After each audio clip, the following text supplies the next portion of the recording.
Inclinemos nuestros rostros para orar a nuestro Dios.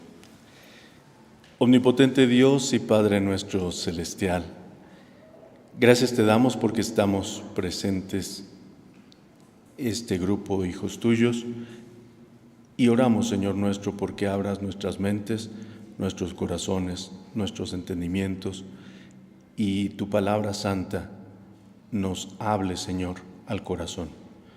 Podamos entenderlo con nuestras mentes y podamos ponerlo en práctica con nuestras vidas. Oramos, Señor nuestro, en el precioso nombre de tu Hijo amado, nuestro Señor y Salvador Jesucristo. Amén. Bien, hermanos, como escuchamos, el título del estudio de esta mañana es Patria y Libertad. Y es posible que cuando lo escucharan de primera instancia, lo pudiéramos relacionar a la frase muy dada o ubicada de Emiliano Zapata. Pero no es Patria y Libertad. La frase de Emiliano Zapata, o que se le adjudica a Emiliano Zapata, no es Patria y Libertad, es Tierra y Libertad. Es Tierra y Libertad. Y estudiando para este tema, supe que en realidad Emiliano Zapata no la escribió, no la decía, no la ocupaba, sino quien la escribió y la dejó en varias de sus misivas, en cartas, fue Ricardo Flores Magón, de los hermanos Flores Magón. Ricardo Flores Magón, él la escribió, pero él era un ideario, una persona de ideas en el norte, y la lucha de Emiliano Zapata en el sur de nuestra nación se encontró, digamos, con esa unanimidad de pensamientos, y por eso es que se le adjudica la frase a Zapata, aunque no sea propiamente de él. Me pareció bastante interesante, y dado que estamos en el mes patrio, y aunque no celebramos propiamente la revolución en el mes de septiembre, pero sí la recordamos, y es parte de nuestra historia, y parte de lo que celebramos en el mes de septiembre es precisamente nuestra libertad, nuestra independencia, el dejar de ser colonia de la Nueva España, dejar de ser colonia española y empezar a ser un país incipiente en ese momento, sí, libre de ese yugo, aunque hemos tenido otros. No sé si hayan escuchado ustedes de un autor que se llama, se sobreponía el nombre de Ríos. Él tiene un libro que se llama La interminable conquista de México, y es bastante interesante analizar a los ojos de esa visión cómo, pues, primero los españoles, después los franceses, luego los estadounidenses, y ahora la mercadotecnia y demás, y no nos ha dejado ser libres en el término más amplio, ¿no?, como nación. Pero en este contexto de libertad, leímos tanto en la lectura devocional como en la lectura bíblica en el Evangelio según San Lucas, leímos acerca de un pasaje que en Isaías promete libertad 700 años antes del nacimiento del Señor Jesucristo en la tierra, o del advenimiento del Señor Jesucristo a la tierra. Y 700 años después, el Señor Jesucristo ubica ese mismo pasaje al estar en la sinagoga, y digo ubica ese mismo pasaje porque debemos saber, si no lo sabemos lo vamos a aprender hoy, la Biblia no fue escrita con capítulos y versículos. La Biblia originalmente fue escrita, de hecho, en hebreo a renglón seguido, y en hebreo se escribe así, al revés. De cómo leemos nosotros, se escribe al revés. El hebreo no tiene vocales y no tiene signos de puntuación. Entonces es todo renglón seguido. Es difícil leer así. Bueno, para nosotros que los necesitamos, ¿no? Los acentos, las comas, los puntos, los signos de admiración, los signos de interrogación, etcétera, nos permite darle un sentido a la lectura. En el hebreo original no es así. Entonces, cuando dice la palabra de Dios que le entregaron el rollo al Señor, era todo el libro de Isaías, el rollo completo del libro de Isaías. Y si nos fijamos, vamos a abrir la palabra de Dios en Lucas 4. Fíjense ustedes en el versículo 17, bueno, el 16 dice: y entró conforme a su costumbre, a la mitad del versículo 16, y entró conforme a su costumbre el día del sábado en la sinagoga y se levantó a leer.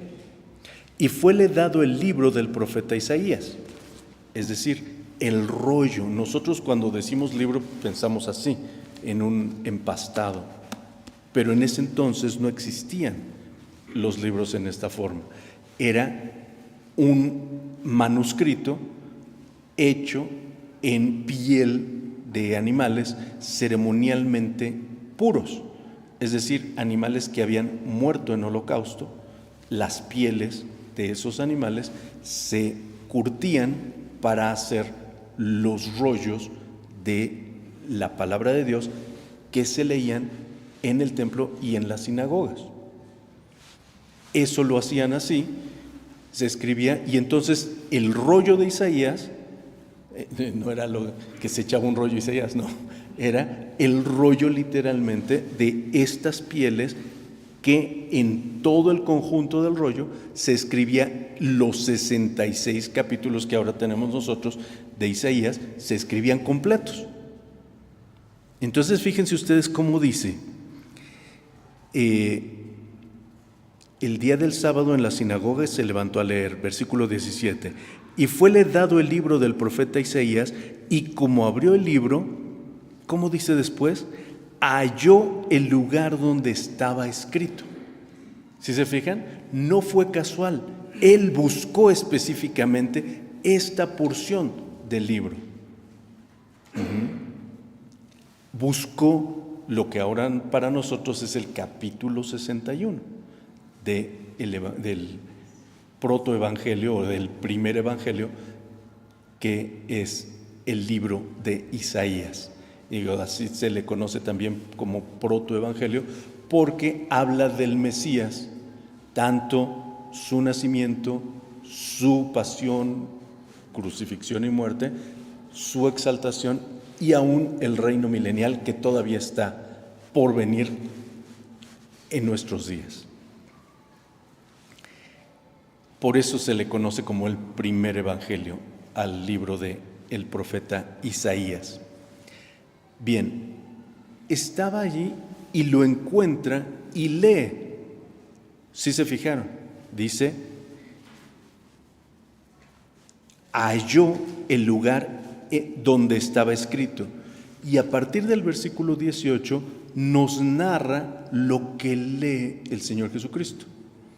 Ahora, quisiera que comparáramos lo que dijo o que lo que leyó el Señor en ese momento en la sinagoga y lo que dice Isaías 61. Vamos, sin perder Lucas 4, vamos a abrir Isaías 61 para hacer esta comparación de ambos pasajes, porque vamos a ver algo sumamente interesante. Fíjense ustedes, Isaías 61 empieza lógicamente con el versículo 1, y el versículo 1 es en donde empieza a leer el Señor. en el versículo 18 de Lucas 4. Y fíjense, dice en Lucas: el Espíritu del Señor es sobre mí.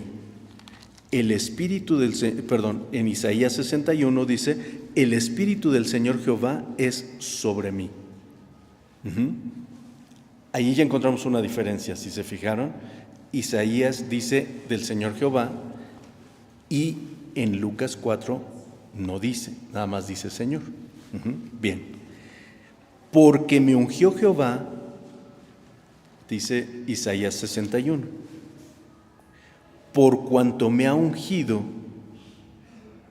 el mismo Señor, en el versículo 18, en el tercer renglón. Por cuanto me ha ungido. Porque me ungió Jehová, hame enviado a predicar buenas nuevas a los abatidos, en Isaías 61. Lucas 4:18, por cuanto me ha ungido para dar buenas nuevas a los pobres. A vendar a los quebrantados de corazón, Isaías 61. Lucas 4:18, para pregonar, me ha enviado para sanar a los quebrantados de corazón, a publicar libertad a los cautivos y a los presos abertura de la cárcel, para pregonar a los cautivos libertad y a los ciegos vista, para poner en libertad a los quebrantados. Es muy equivalente, es muy parecido, ¿cierto? Es básicamente lo mismo que estamos leyendo en la palabra de Dios 2000 años después de que lo leyó el Señor Jesucristo y 2700 de que lo escribió Isaías. Si estamos. La diferencia está en el versículo, la diferencia más importante está en el versículo 19 de Lucas 4. Dice: para predicar el año agradable del Señor. Punto. ¿Sí se fijaron? Ahora vamos a ver cómo dice el versículo 2 de Isaías 61. A promulgar año de la buena voluntad de Jehová, y día de venganza del Dios nuestro, a consolar a todos los enlutados, punto y coma. Dije 2 puntos, eran punto y coma la vez anterior y punto y coma en esta ocasión. Si nos fijamos que el Señor no terminó de leer el versículo 2, ¿sí se fijaron? ¿Sí? ¿Y saben por qué? ¿Por qué creen que no lo haya hecho? Versículo 21 dice, desde el 20, y enrollando el libro, lo dio al ministro y sentóse, y los ojos de todos en la sinagoga estaban fijos en él. Y comenzó a decirles: hoy se ha cumplido esta escritura,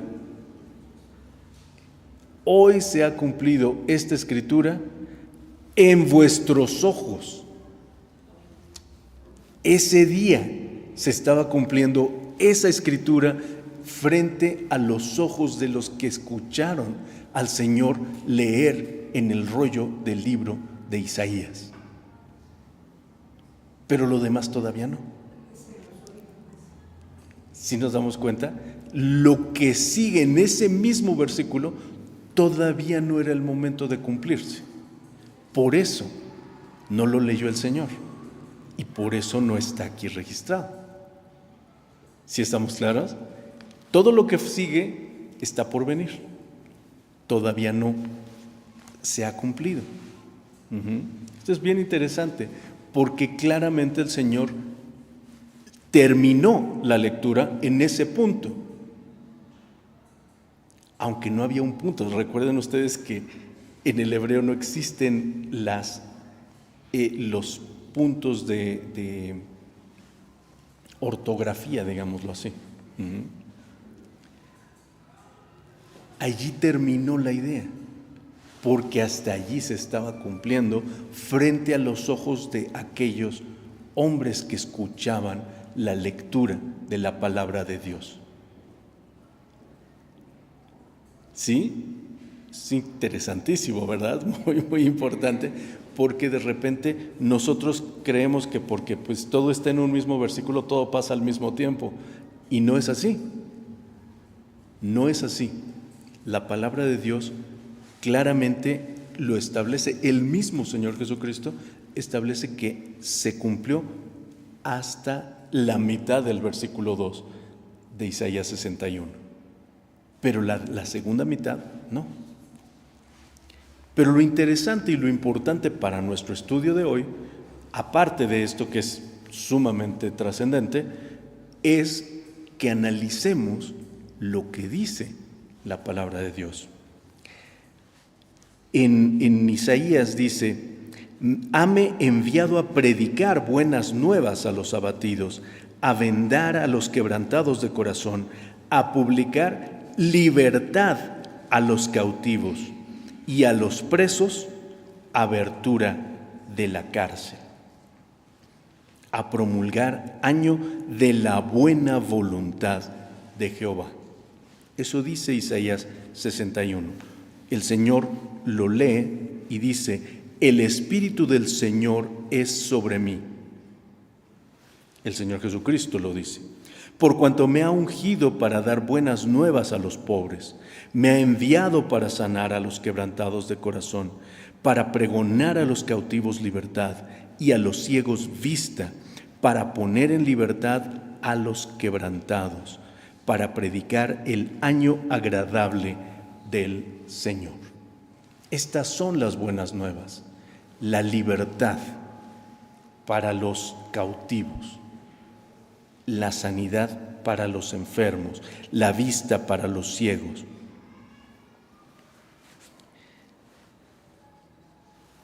Estas son las buenas nuevas, y para eso vino el Señor, para darnos libertad.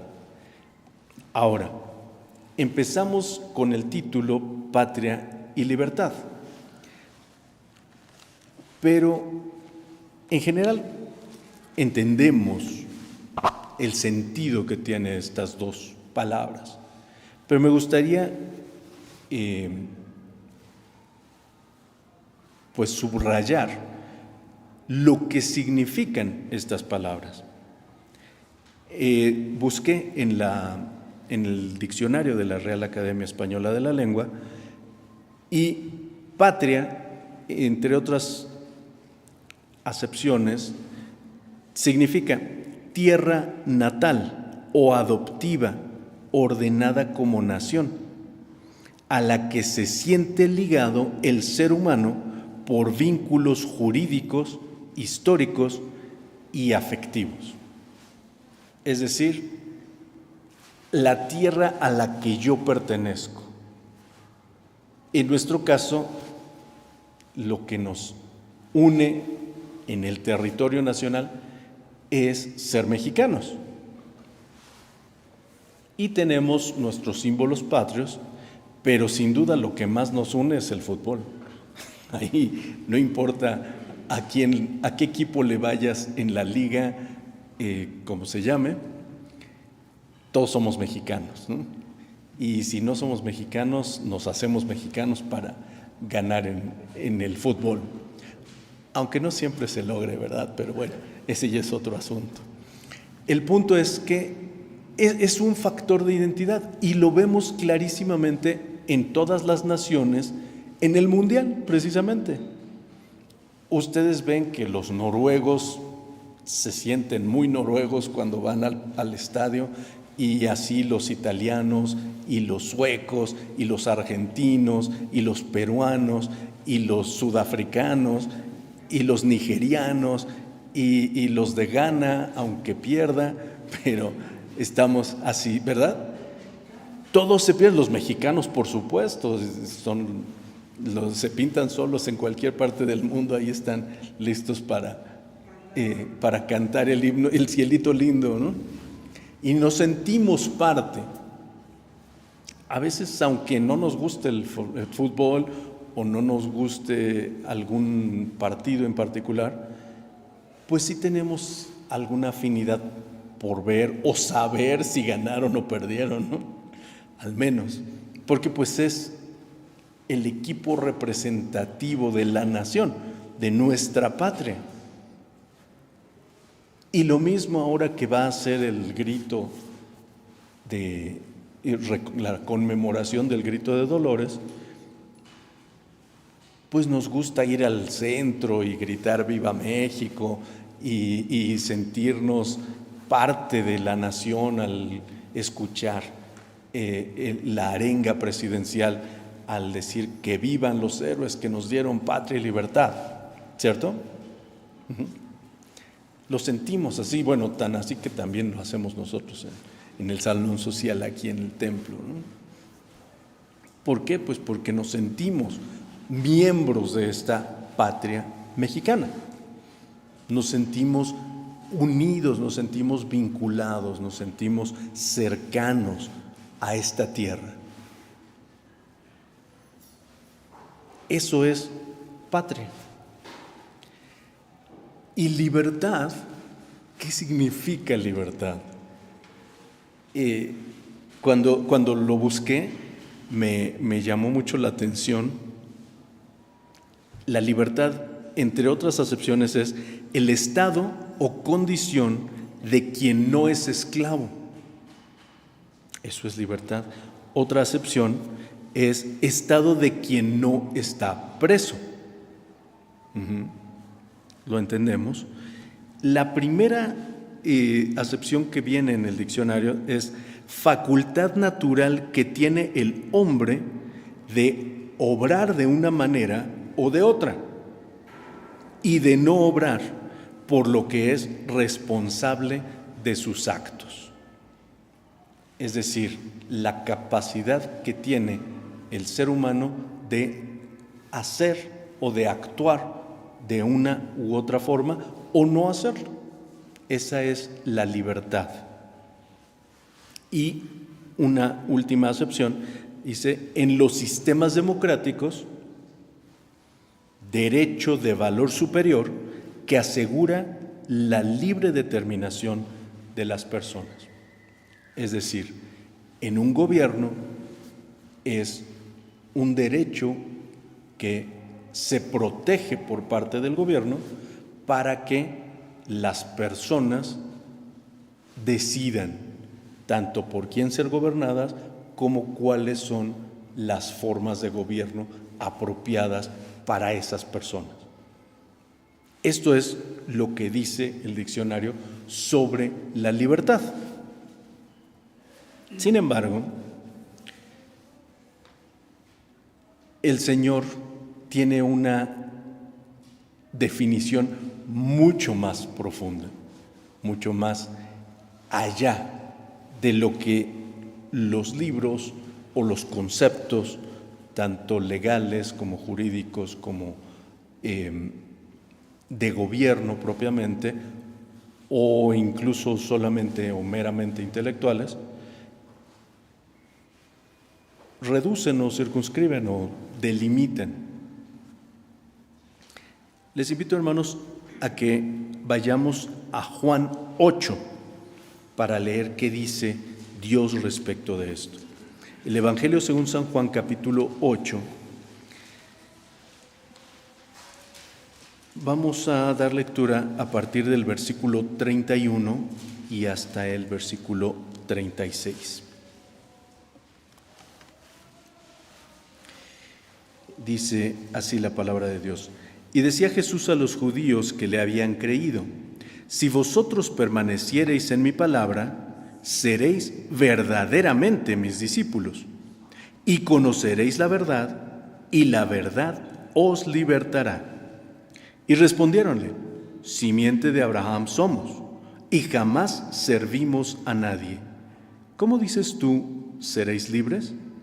Jesús les respondió: de cierto os digo, que todo aquel que hace pecado es siervo de pecado, y el siervo no queda en casa para siempre, el Hijo queda para siempre. Así que, si el Hijo os libertare, seréis verdaderamente libres. Fíjense ustedes, dice los judíos que escucharon al Señor: nosotros somos libres, nosotros somos hijos de Abraham, nunca hemos servido a nadie, como esclavos se referían. Por eso somos libres, no estamos presos, por eso somos libres, como lo dice el diccionario. Pero el Señor dice: no me refiero a esto, es mucho más allá. Dice claramente: de cierto os digo, versículo 34, que todo aquel que hace pecado es siervo de pecado.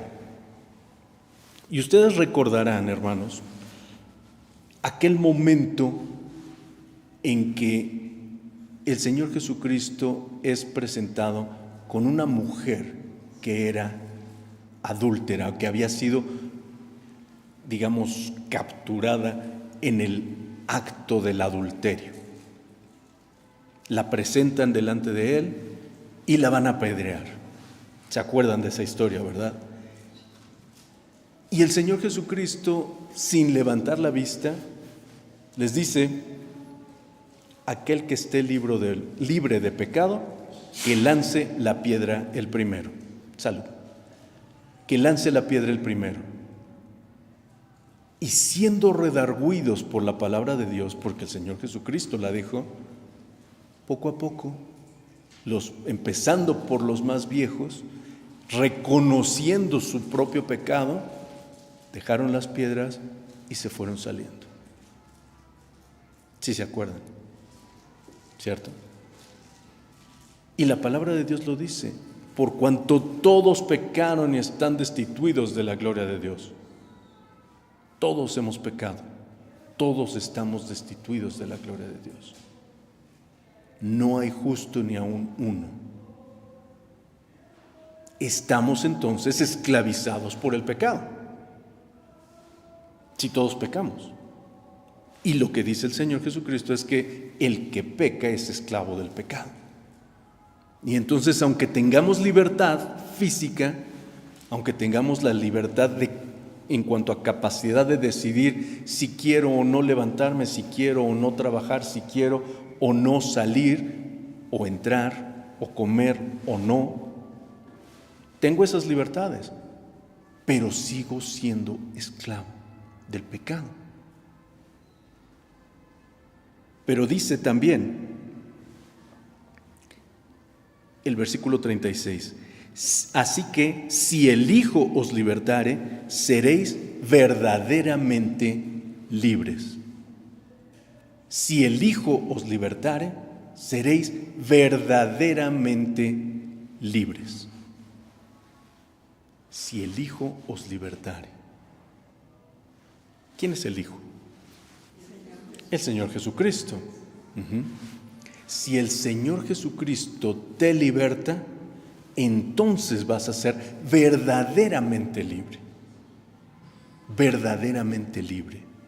Es decir, ya no solamente tendrás la libertad social, política, democrática, sino tendrás una libertad más allá, que trasciende tu vida aquí, que trasciende tu vida física, que trasciende tu vida mortal, y llega a esa instancia de tu vida inmortal, y que te libra del pecado y te permite llegar a la presencia misma de Dios para habitar y gozar con Él por la eternidad. Verdaderamente libre. ¿Sí nos damos cuenta, hermanos? Si ese es tu caso, hay mucho que darle gracias a Dios. Mucho, porque no solamente somos libres como mexicanos, somos libres como hijos de Dios. Somos libres de ese pecado. Pero si no eres libre de ese pecado, hoy es el momento, hoy es la ocasión para que reflexionemos, para que veamos, para que atendamos ese llamado de Dios a la verdadera libertad,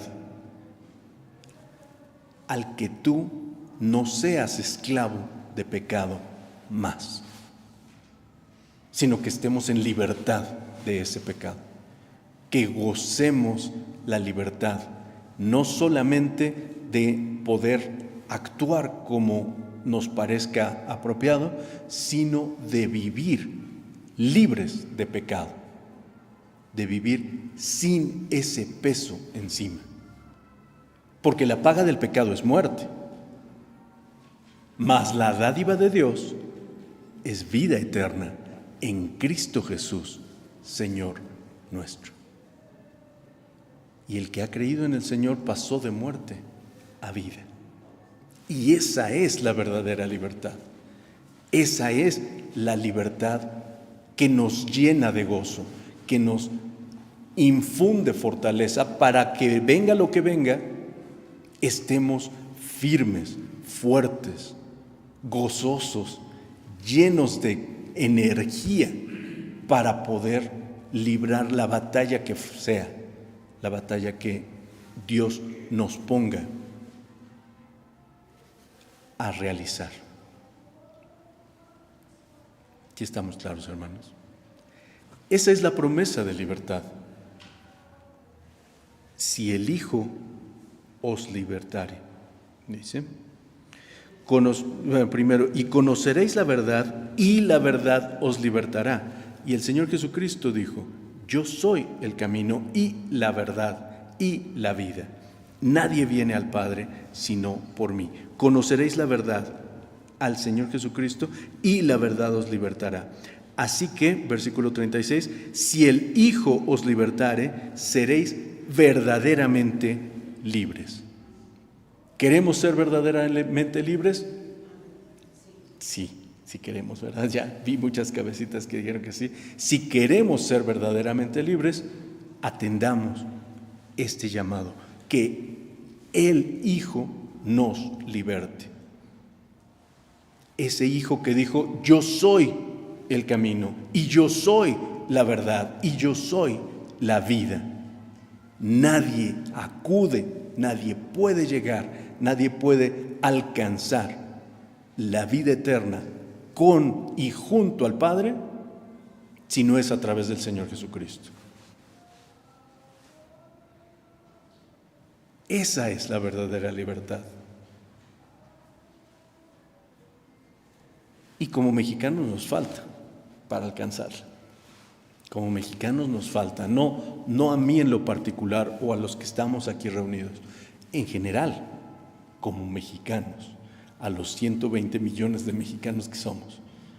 Porque de los 120 millones de mexicanos que somos, no todos somos hijos de Dios. Y aunque nos gozamos en este mes patrio por la libertad, en realidad seguimos cautivos como nación por el pecado. Y esto es muy importante, porque en algún momento escuchaba a un hermano que decía, esta generación de cristianos es responsable por esta generación de incrédulos. Y eso es muy cierto. Nosotros somos responsables de que nuestros hermanos que están afuera y que todavía no se acercan al Señor, nuestros hermanos mexicanos al menos, conozcan la libertad en el Señor. ¿Y qué estamos haciendo nosotros en lo individual, en lo familiar, como iglesia, para que aquellos sean conocedores de la palabra de Dios y puedan venir a la verdadera libertad en Cristo Jesús? ¿Qué estamos haciendo? ¿Qué estamos viviendo? ¿Qué estamos hablando con ellos? O sea, a lo mejor si hablamos del fútbol o hablamos de cómo está el jitomate o cómo ha subido las tortillas, Pero pues eso es tema, sí, trascendente, sí, importante en un momento, pero no para vida eterna. ¿Qué estamos haciendo al respecto? Para que esa libertad permee a los nuestros, a los cercanos, a quienes o con quienes convivo cotidianamente, mis compañeros de trabajo, las personas con las que comparto el transporte colectivo cotidianamente, porque si me subo al metro o al camión o al metrobús todos los días a la misma hora o más o menos la misma hora, me voy a encontrar a las mismas personas cotidianamente, porque somos como muy dados a repetir las acciones exactamente igual. Entonces nos caminamos al espacio igual todos los días y nos subimos por la misma puerta al metrobús o por la misma puerta al camión, etcétera, y nos encontramos a las mismas personas. ¿Qué les estamos compartiendo? Aparte del espacio, ¿qué les estamos compartiendo? Es importante que hagamos esta reflexión, porque la gran comisión es ir y predicar. No es espera que vengan y te pregunten. No dice eso, ¿verdad? Es ir y predicar, aunque no quieran escuchar, aunque aparentemente no les importe. La verdad de las cosas es que hay una necesidad enorme de escuchar de la palabra de Dios. Y realmente existe la necesidad. Lo único que necesitamos es empezar a hablar para que la gente empiece a preguntar. Y esa libertad la podemos compartir. Pero no es una libertad imaginaria o ficticia. Es una libertad que han tenido nuestros hermanos desde Adán hasta hoy. Y está registrada en la palabra de Dios. Vamos a Hebreos 11, hermanos. Les invito a que abramos la palabra de Dios en Hebreos capítulo 11, que seguramente al escuchar Hebreos 11 pensamos prácticamente de inmediato en el capítulo de la fe, que es como empieza Hebreos 11. Pero vamos a analizar 4 versículos a partir del versículo 13. Dice la palabra de Dios: conforme a la fe murieron todos los personajes que habló previamente, sin haber recibido las promesas, sino mirándolas de lejos y creyéndolas y saludándolas y confesando que eran peregrinos y advenedizos sobre la tierra. Porque los que esto dicen claramente dan a entender que buscan una patria. ¿Sí se fijaron? Los que esto dicen claramente dan a entender que buscan una patria. Que si se acordaran de aquella de donde salieron, cierto tenían tiempo para volverse, pero deseaban la mejor, es a saber, la celestial. Por lo cual Dios no se avergüenza de llamarse Dios de ellos, porque les había aparejado ciudad. ¿Sí? Ellos que no vieron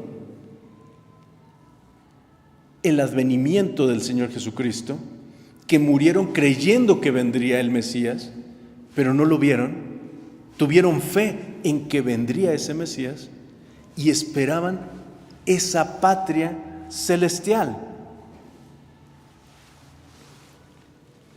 ¿Se fijaron el himno que cantaron las hermanas que cantamos nuevamente durante el culto ya todos juntos? ¿Se fijaron cómo termina la última estrofa? Cielo, sí, pero ¿cómo dice la frase?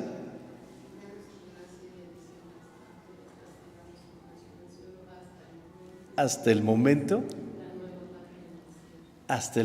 que veamos, nos des la nueva patria en el cielo. hasta el momento que nos des la nueva patria en el cielo. Ese mensaje, cuando oí a las hermanas, dije, ay, parece que nos pusimos de acuerdo en lo que están diciendo. Y luego lo volvimos a cantar, porque quise buscarlo y se me fue el número, y lo volvimos a cantar y le dije a mi esposa, es el que acaban de cantar las hermanas. Sí. Es justamente esa patria en el cielo.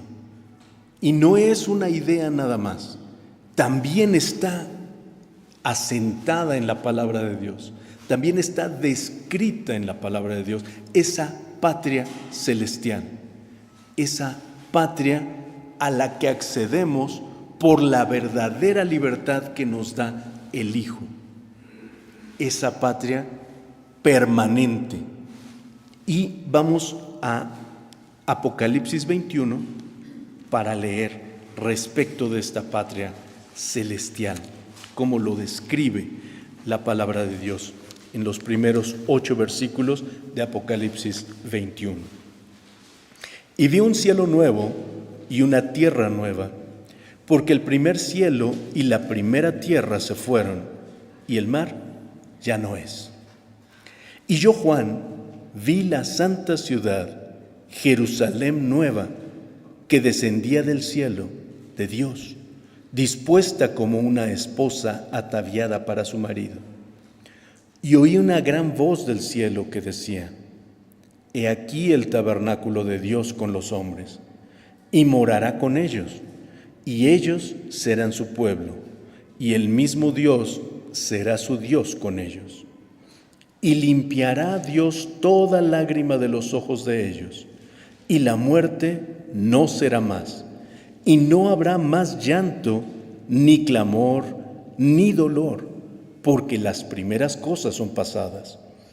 Y el que estaba sentado en el trono dijo: He aquí, yo hago nuevas todas las cosas. Y me dijo: Escribe, porque estas palabras son fieles y verdaderas. Y díjome: Hecho es. Yo soy Alfa y Omega, el principio y el fin. Al que tuviere sed, yo le daré de la fuente del agua de vida gratuitamente. El que venciere poseerá todas las cosas, y yo seré su Dios, y él será mi hijo.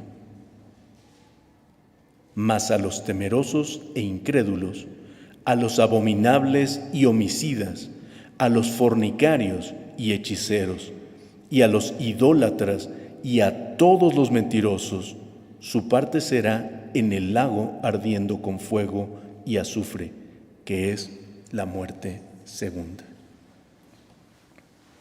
Claramente está establecido el lugar de la eternidad. En la maravilla que acabamos de describir en los primeros 7 versículos, o en el castigo permanente que es la muerte segunda. Ahí está.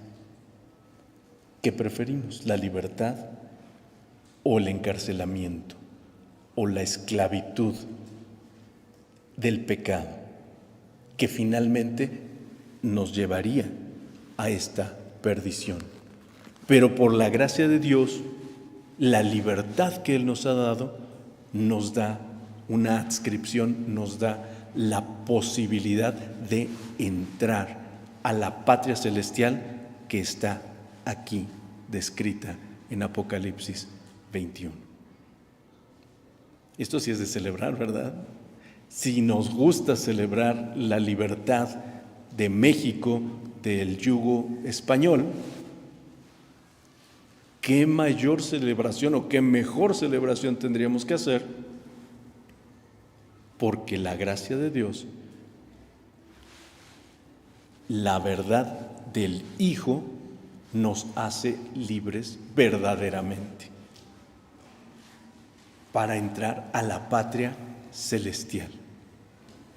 Verdadera patria, verdadera libertad, por la gracia de Dios. Celebremos entonces, hermanos, con gozo nuestra libertad pero completa, absoluta, total, no solamente de el sojuzgar de España a la Nueva España, no solo eso, sino la libertad que el Señor Jesucristo, el Hijo, nos ha dado para poder acceder a la patria celestial. Oremos, hermanos. Señor y Padre nuestro celestial, cuántas gracias te damos porque nos permites escudriñar tu palabra, Padre, y aprender de ella. Oramos, Señor nuestro, porque tu santa palabra edifique cada corazón, nos dé la confianza y la certeza de que estamos en tus manos y que gracias a ti tenemos acceso a esa patria en libertad. Y para aquellas personas, Padre, que no están completamente ciertas o seguras de haber accedido a esa patria en libertad, ten misericordia, Padre, que tu Santo Espíritu redarguya y que permitas, Padre, que puedan encontrar la salvación en ti. Y que de esa misma forma, Padre, todos los que ya tenemos este privilegio y esta bendición, podamos difundir este mensaje y que haya más hombres y mujeres libres de pecado, que vayamos en camino, en marcha hacia nuestra patria eterna. Oramos, Padre Celestial, en el nombre precioso de tu Hijo amado, nuestro Señor y Salvador Cristo Jesús. Amén. Que Dios les bendiga, hermanos.